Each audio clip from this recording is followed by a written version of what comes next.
today. Your AMD GPUs getting a huge performance boost, Ryzen 7000 is a serious power hog, AMD gives away Ryzen 7000's release, and Nvidia is releasing the ultimate gaming GPU. Welcome everyone to Gamer Melt.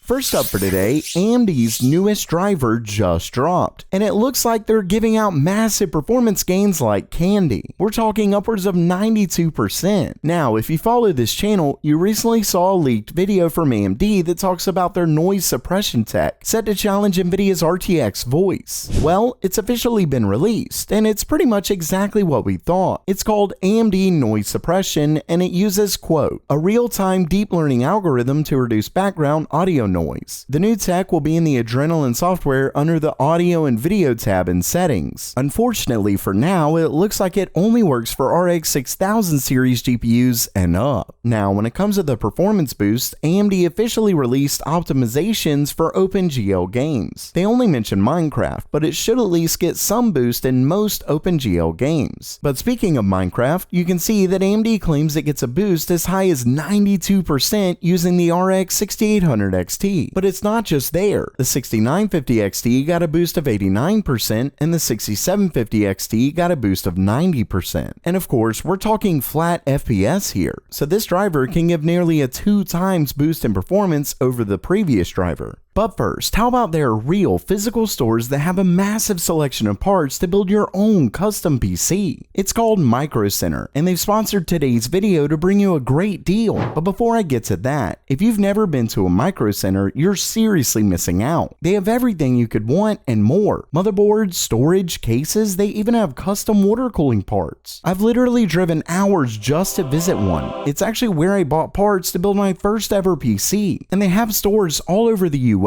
But get this, they actually have some of the best prices in the industry. And today, when you visit my link in the description, they're offering first-time customers $25 off either on an AMD or Intel CPU. Not only that, but anyone can also get a coupon for more money off when you submit your build and get it approved at Micro Center's Build Showcase. Just visit the link in the description below.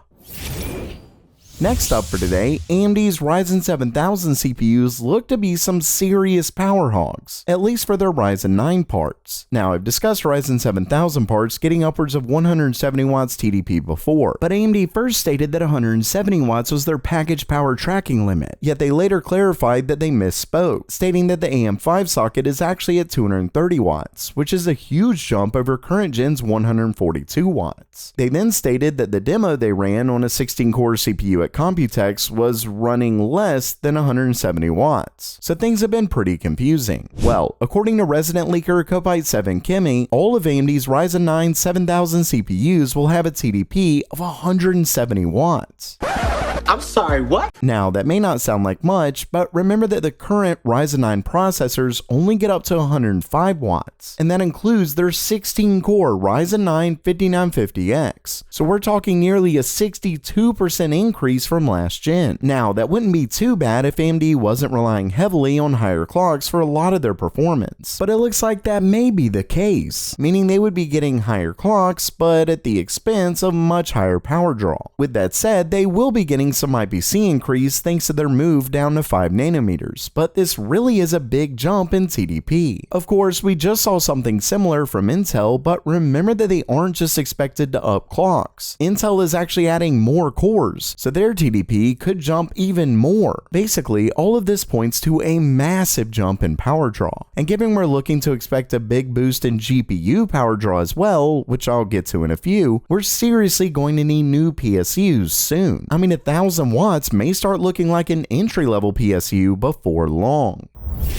And speaking of Ryzen 7000, AMD looks to have just teased their next-gen CPU's release date, and it looks like they're coming soon. In a new report by Tech Power Up, they found an upcoming Meet the Experts event on August 5th Taipei time. But as you can see, if you look in the US, it shows Thursday, August 4th, 12 p.m. Eastern Time. The event is set to have reps from BioStar, MSI, Asus, ASRock, and Gigabyte, where they'll show off their upcoming X670E boards. Here's the thing though, As you can see here, it states, quote, supporting the recent launch of AMD Ryzen 7000 series processors, meaning AMD will already have released their Ryzen 7000 CPUs. So we're looking at a release date on or before August 4th, which means if you've been waiting for next-gen Ryzen CPUs, you likely won't have to wait much longer.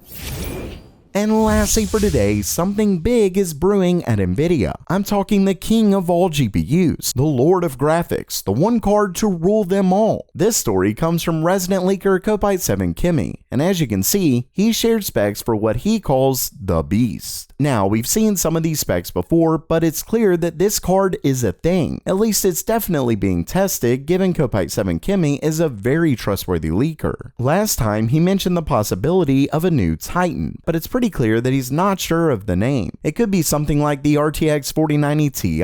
Now, it does feature a new board design, with it being the PG137 because the 4090 is supposed to be the PG139. But of course, that doesn't necessarily mean it's a Titan. There are different boards for last gen as well. Either way, when it comes to the specs, the GPU comes with 18,176 CUDA cores, an unbelievable 48GB of GDDR6X memory, to which this could be a big sign that Nvidia is moving up in memory quite a bit. That, or it is a Titan GPU. It also has faster memory than the rumored 4090 at 24 gigabits per second, which gives the card an unreal 1.1 terabytes per second bandwidth. Finally, the total board power, or TBP, is a whopping 800 watts. 800! Now, that may not be its stock configuration, but it can likely at least get around there. Ultimately, I think Nvidia made this to be a Hail Mary in case AMD is something huge themselves. Whether Nvidia actually releases it is somewhat up in the air, but it's almost certainly a thing. Not only that, but according to Copite7Kimmy, the 4090's board is in fact pin compatible with the 3090 Ti. So board partners should be able to make the switch fairly easily. Plus, next gen looks set to release fairly soon. At the end of the day,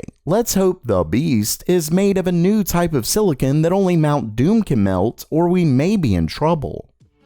So while that does it for today, is your PSU ready for all these power draw jumps? Let me know down in the comments below, and make sure to get your Micro Center coupon in the description below. And as always, have a great day!